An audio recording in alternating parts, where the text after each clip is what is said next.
This video's I wanted to make about the fuel I use. So 7-Eleven was always associated with Caltex from memory, which I can tell you now Caltex is just the worst fuel. It still is, always has been. Now, people who have technical knowledge I've bumped into lately have been saying, I only use BP. And I've said, well, I found the Mobile Supreme Plus to be really unreal. And they say two of them, one of them's a petrochemist, said Mobile and BP are the same fuel.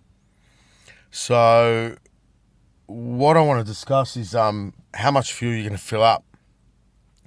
I've put in now $50 of fuel at $1.50, whatever a litre. And that's actually quite generous for me, because what's happened is before I got this STi, I got 3 bad tanks of fuel over about 6 months. Now, I've never actually had such a situation. It was actually 4. So the Shell in Frenchman's Road in Randwick, whatever I filled up with there, when I filled up there, the Optimax, and didn't keep the receipt. So that's the note. You always get the receipt. Keep the receipt for your fuel, right? Because what happens is you might not notice it till you go up or down a very steep incline. And then all of a sudden, at the time, the Liberty just went mental. Like, it was pinging its head off on low throttle, like taking off and stuff. Now, I would hate to think what would happen if I got that fuel in this STi. I reckon you'd blow the engine up, the Ringland failure or whatever. So always keep your receipts. I normally fill up $30, depending, at $1.55 or whatever. Today I trust this station now. It is Kingsford or Kensington, 7-Eleven Mobile. The car absolutely goes great on it. Also, what I notice is you might not notice the as I said, until you go up and down an incline. But not only that, it just seems that the car gets more jerky as it gets down towards that, I assume, 9-litre reserve or whatever. Like, well before the light comes on, you start to get more jerkiness in the car.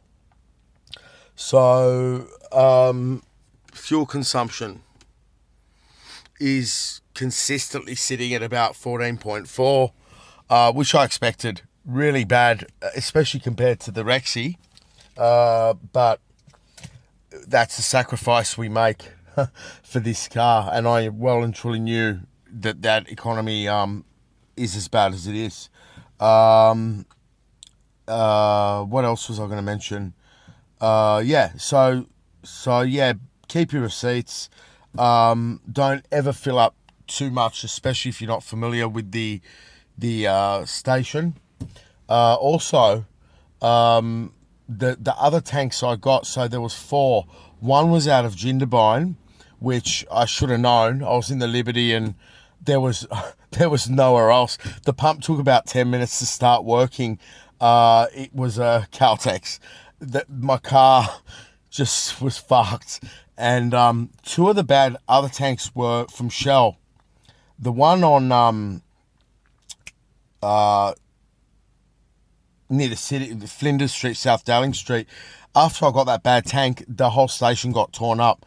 And you might notice in Sydney, all these new service stations, it's because all their tanks are fucked. I mean, it's like one after the other's been renovating. Obviously, there's been environmental damage people aren't talking about with leaking tanks. But, like, I'm not like OCD or obsessive, and like even now after those experiences, I look at the color of the fuel coming out of the the Bowser.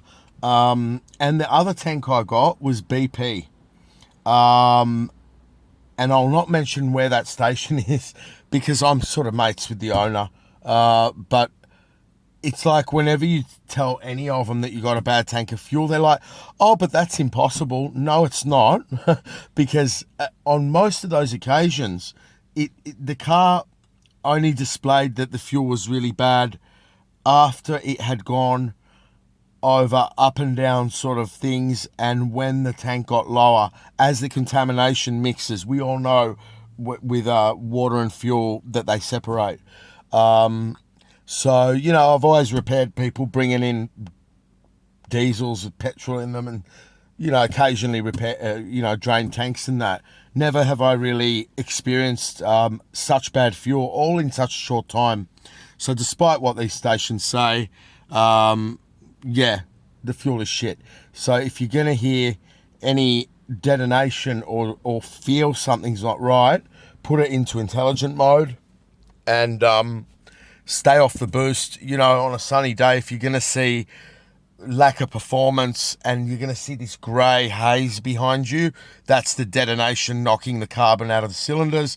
Here goes my jerky fucking HTC One shit M9. So yeah, at 6 minutes the video goes mental. If anyone can help me with that, I'd love it.